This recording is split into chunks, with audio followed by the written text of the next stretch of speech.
Hi, it's Jen Rolich here. Welcome back to my YouTube channel.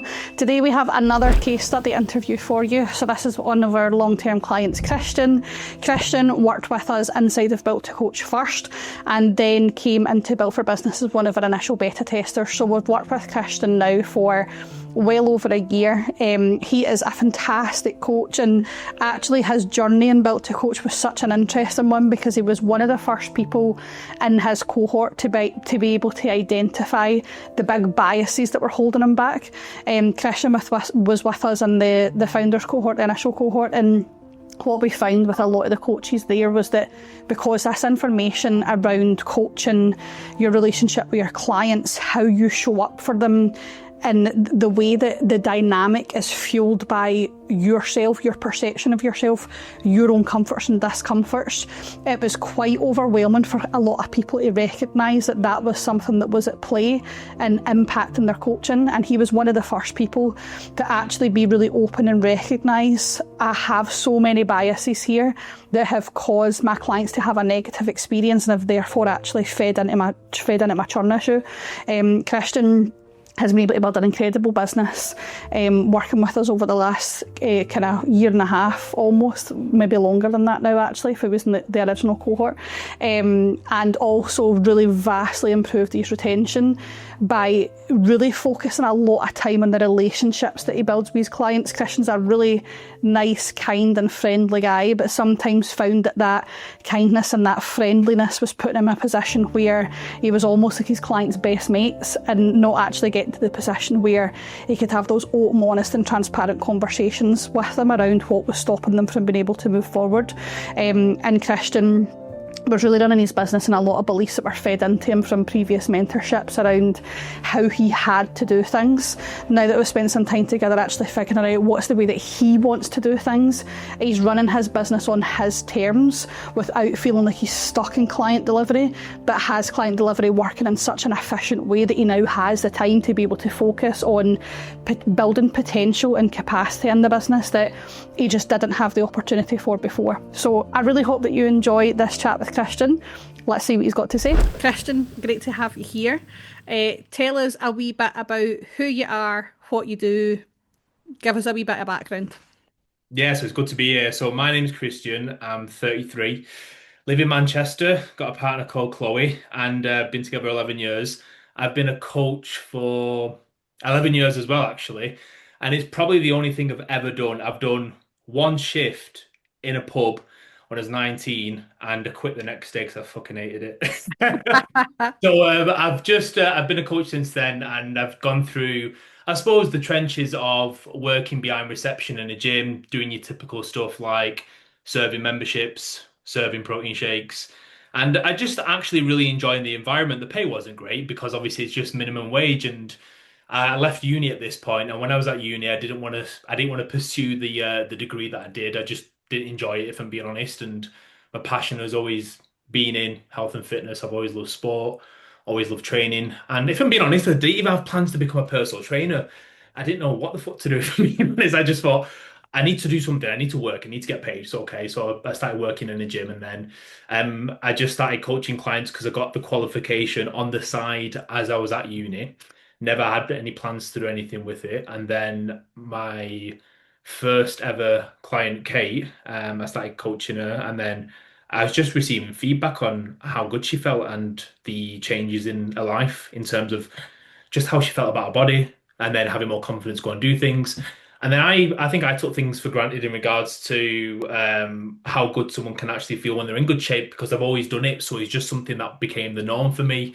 So I thought this is pretty cool. And then it just sort of went on from there. And then fortunately enough, managed to build a one-to-one PT base, PT client base, sorry.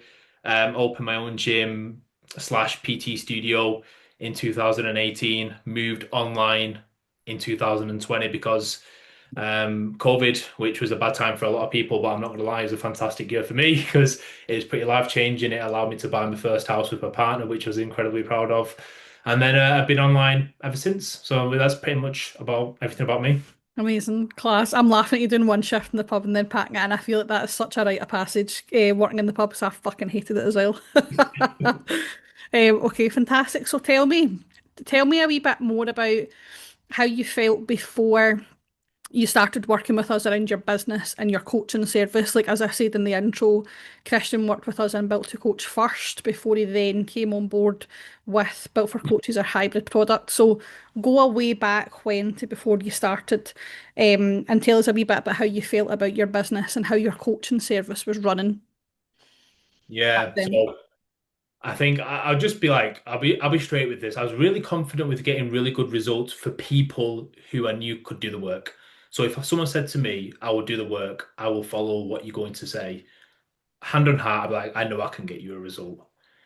The issue that I had, if I'm being honest, is people who didn't want to do the work or just struggled to do the work.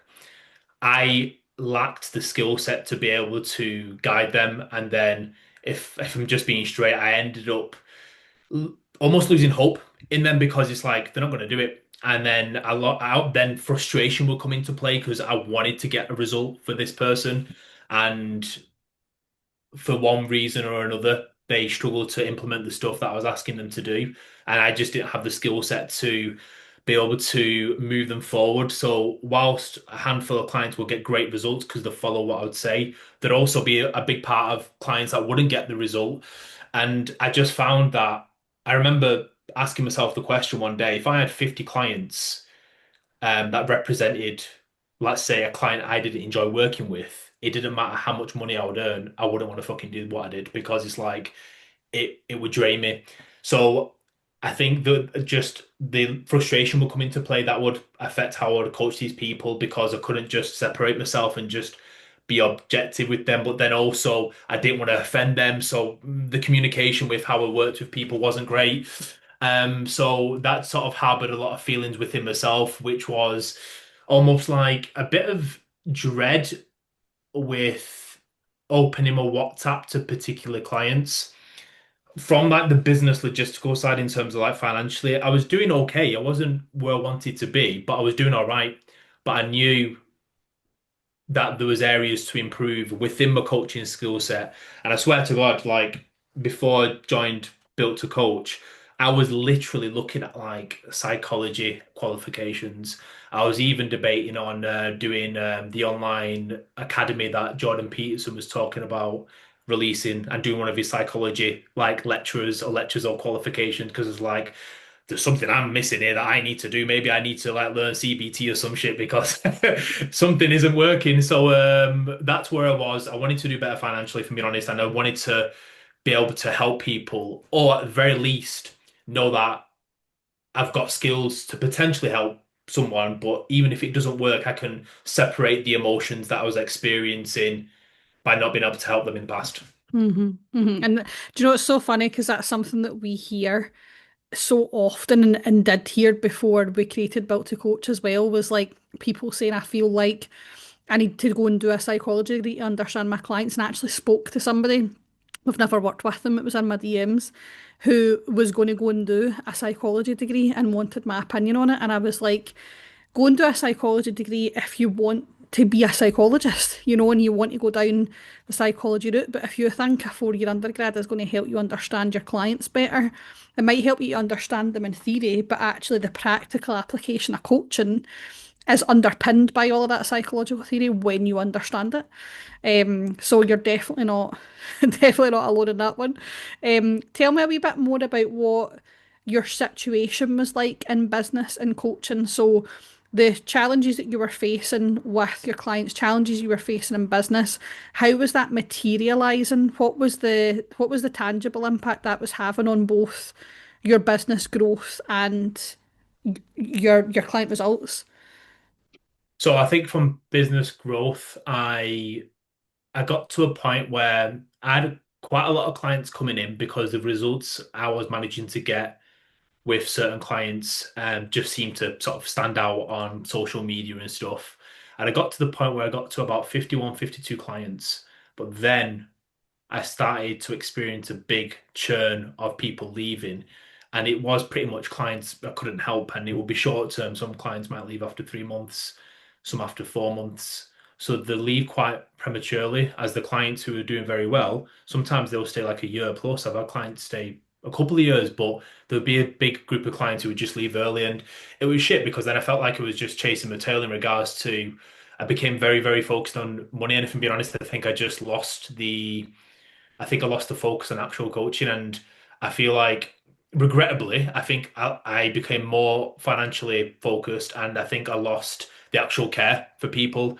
And I think looking back, it's a bit embarrassing, but it's the truth. Like, I think, you know, I should have had more sort of care, but I just became too money focused because I knew the clients were coming in. But then there's a lot leaving, through the back door because I couldn't serve them or couldn't help them to the degree I possibly could have if I had the right skills. So what happened was this influx of clients doing really well, but then steadily, like the following year, money started to come down because clients started to leave. And then I realized, okay, I know I can get clients with a certain cohort of people, but there's a big group of people that I'm not able to help. And I think because I'm so passionate about health and fitness, it biased the way I thought about it. So I couldn't see things from other people's perspectives. So clients were leaving, that was stressful, and um, I'd only get results with people who I knew who could do the work. So I think the impact would be money came in, but then it came out, clients left. So I knew there was an issue with retention, and Hmm. obviously that impacted finances, and then it impacted clients because they weren't getting the results they wanted. Yeah. How many of your clients would you say you like? What was your retention like around that time? So, how many clients would you say out of the ones that you took on, how many were actually staying for like the commitment period or staying for a result? I'm not gonna lie, I'm bad at so this is one thing I was bad at. I didn't track like a retention rate, but if I had to just make, I suppose, an educated guess, I would say that the instinctual answer is for every three people that would come on, one might get a really good result, but two wouldn't because Hmm. they struggled, and I just didn't. I just sort of, I suppose, not painted them with the same brush, but I just couldn't be able to. I couldn't navigate how to help each person based on their own particular circumstances. Like if a client fitted the mold on the way I knew how to coach, then it'd be okay. But if they didn't, it'd be like, yeah. So the retention, sometimes I think probably about 15% sometimes churn will be, or let's say when I had the top 50, 51, 50 clients, sometimes I'd have like five clients leaving a month, six clients, Hmm. 10, 15%. Hmm. And how do you think that then impacted the way you showed up in the front end of the business? So, like, we hear this a lot from people where they're like, I just want to work with my ideal client. I just want to work more with those people who get shit done. And whilst, yes, it's important to work with your ideal client, we hear that a lot from people who are, what they're really saying is, I don't want to work with people who are difficult, right? I don't want to work with people who need an extra degree of help. I want to work with people who are 80% there and I'm just taking them the final 20%. How did this, almost knowing that you were losing that many clients, how did that impact how you showed up in the front end of your business? When it came to like marketing and putting myself out there specifically, um, okay, I think it probably led to me almost very, very much like sort of craft the way I said certain things in a particular way to try and attract a certain person. But because it was so curated, it didn't really feel natural as well. So I think a lot of it as well probably came from maybe some scarcity of like I need clients because clients are leaving. So Mm, some of it probably came from a place of just rather than talking from a place of like abundance or trying to add value without any sort of like expectation. It probably came from a place of I need to put something out there and I need to try and get clients. But then the feeling of it, it's hard to describe, but the intention of how you do something changes the feeling of how you do it, doesn't it? So I think probably couldn't come to social media as relaxed as I wanted to be, or just say what I actually thought. Curated a lot of my thoughts and the way I said things. So I think rather than it being just operating from a place of just like abundance and opportunity is more from a place of scarcity, if I had to sort of conclude it, I would say. yeah, yeah. Okay, okay. And tell me then, what made you finally decide to commit to joining Built to Coach initially and then Built for Business after that? Honestly, Mark. So I knew Mark Well, from like, thanks, mate. I didn't know you yet, did I? So I've never, That's okay. I knew of you from Mark's program just from what I saw on his social media, but I never actually talked to you personally. To I be fair, I just don't think I posted on social media back then, so I wouldn't blame you. I just saw like the odd snippet on like Mark's profile when you do like client events and stuff. But I knew Mark just from a previous mentorship, and I just liked the way he. So I had the trust there already. I was already looking for some sort of business mentor, but if I'm being honest, I just didn't know who to trust. There's another guy that I knew similar to Mark, and I was on the fence, but I wasn't 100% sold in. And the big thing for me is trust, if I'm being honest. Like I was looking everywhere, and I wouldn't say I'm a cynical person, but it's hard for me to trust somebody fully because everyone just looked the same, sounded the same. I was like, oh my God, what do we do here? So it was a bit of a predicament. But then Mark dropped into my DMs and mentioned, listen, I'm bringing out Built to Coach, described what it was like, and I was literally sold straight away. Like, I think I put a deposit down, and like, after a couple of messages and him just describing it. But it was Mark specifically just because I knew him from a previous role, and he just seemed authentic. Like, he seemed authentic. He didn't say things, sometimes people try and come across as really nice, but then it's almost like you don't like them because it's like inauthentically nice and it's not real. Yeah. Like Mark was just like himself, and he just had a good vibe around him, and I like the way he coached as well, and the way he articulated himself. So I was like, I need to learn a little bit about that because he knows something I don't. So I like the way he does things. So that was the main thing that sort of sold me in, and then just the premise of the course and what he was going to be teaching, and obviously yourself. Yeah, class. And then obviously you were in our very first cohort, which kicked off January 2024, Yeah. which feels like a lifetime ago now. And then you started working with us inside the Built for Business in the November of that year. I think that's when we started. So obviously now we have a hybrid product called Built for Coaches, which is a combination of the two, but Christian went through them kind of separately. By the time it came round that Built for Business was an offer, what other than having already worked with us, obviously, what what drove your like your decision making there? What helped you to make that commitment? It was when, so again, I left Built to Coach, and then that was amazing. But then I was like, okay, I need help within business though, because even though like I found this spark and love for coaching again because of the things I learned in Built to Coach, I needed to improve my business because I wanted a family, and I knew that I needed to earn more money for that. So I was looking for business mentors after Built to Coach, and then Mark then dropped him a DMs again and said, listen, we're thinking of doing this. And then I was sold on it straight away just because I knew what it was like from Built to Coach. And then he mentioned I'd have like a monthly call with himself and then with you. And then I thought, okay, I'll be having a call with you. You'll be like grilling my brain and like being able to help me in that aspect. And I already experienced what that was like in Built to Coach. So I thought, okay, this is going to be mint because I know for me, business is probably like 50% psychological for me in terms of getting out my own way. So I think the main thing, the path that led me to making that decision was I just trusted you and Mark. You were sound people, and I worked with you and Built to Coach, so I had 100% faith and trust in you. So I just knew that was the right decision. Class. And tell us a wee bit then about the progress you've made in the time working with us. So I would say the biggest highlight that stood out to me was before I joined Built for Business. Sorry, is this in regards to Built to Coach or Built for Business or both? The coach aspect. Both, yeah. Tell me from way before you Yeah, started to where you are now. Talk us through the progress you've made.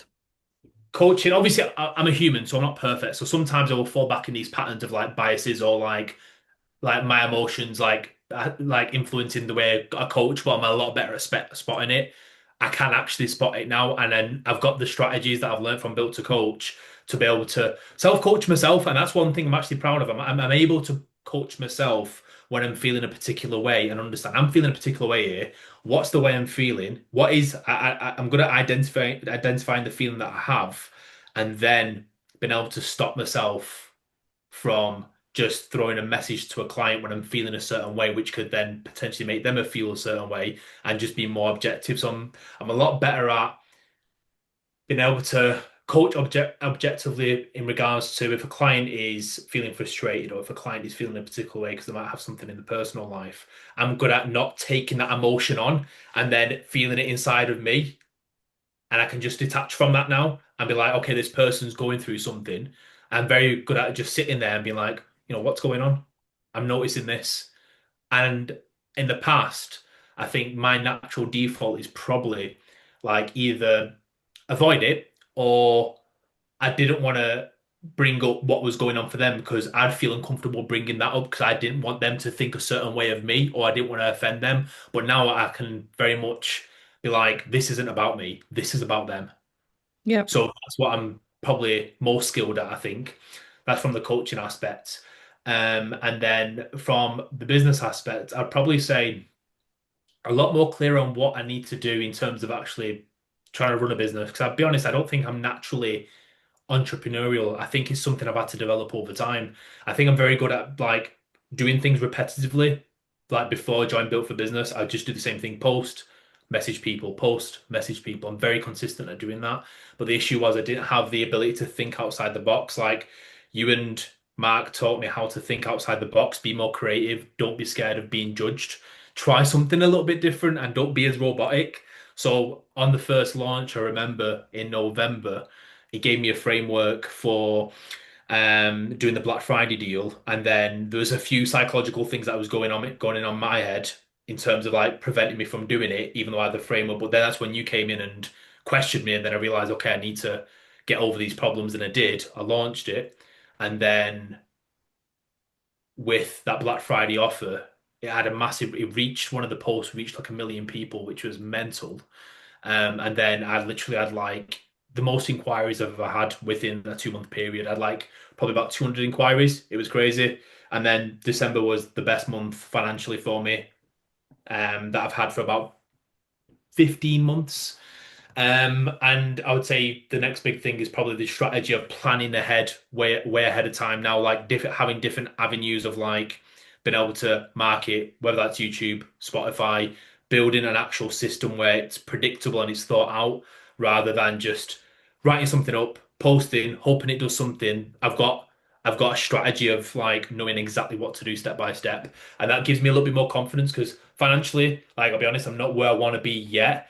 But I know I've got things. It's almost like I've got the hope that I can be there because there's things in place now that I'm working towards rather than just doing the same thing over and over. I'm putting new things in place now, which I know over time will have success. Yeah, yeah, absolutely. And I think it's great to hear you've already, although you're not at that final financial objective yet, it's so good to hear that you've got that faith in there is another way of doing this, right? Because you've seen it work.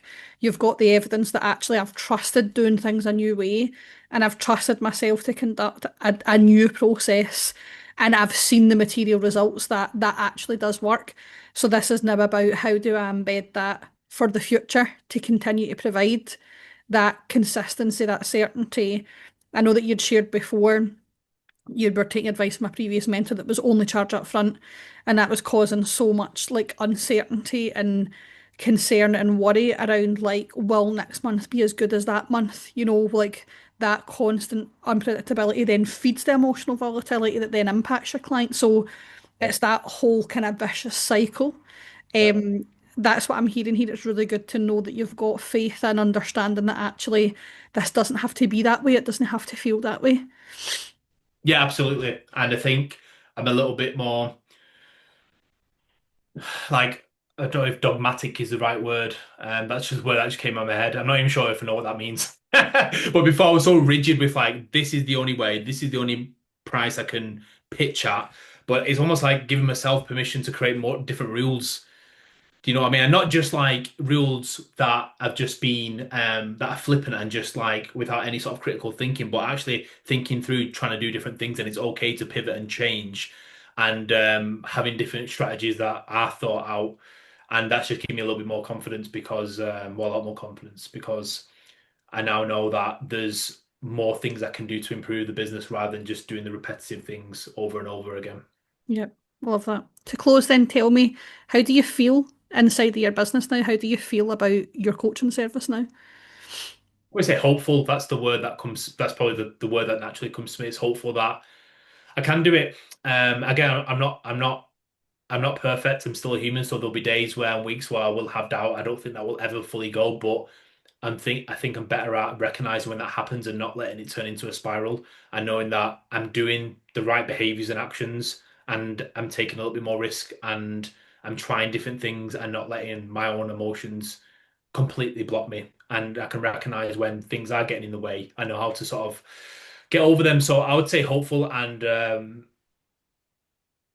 excited as well because I've got a little baby on the way. So it's almost like it's going to be a new adventure with that, and it gives me, I suppose, more fire as well to try and create something that isn't just about me. It's about Yeah. something bigger than me. So yeah.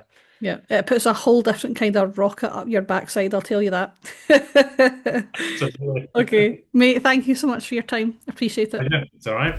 I really hope that you enjoyed that chat with Christian, and I really hope that if you're a health and fitness coach watching this, you can take something away from his experience. And I think that it's so crucial, like if you are a health and fitness coach watching this, that you recognise that you're not alone here.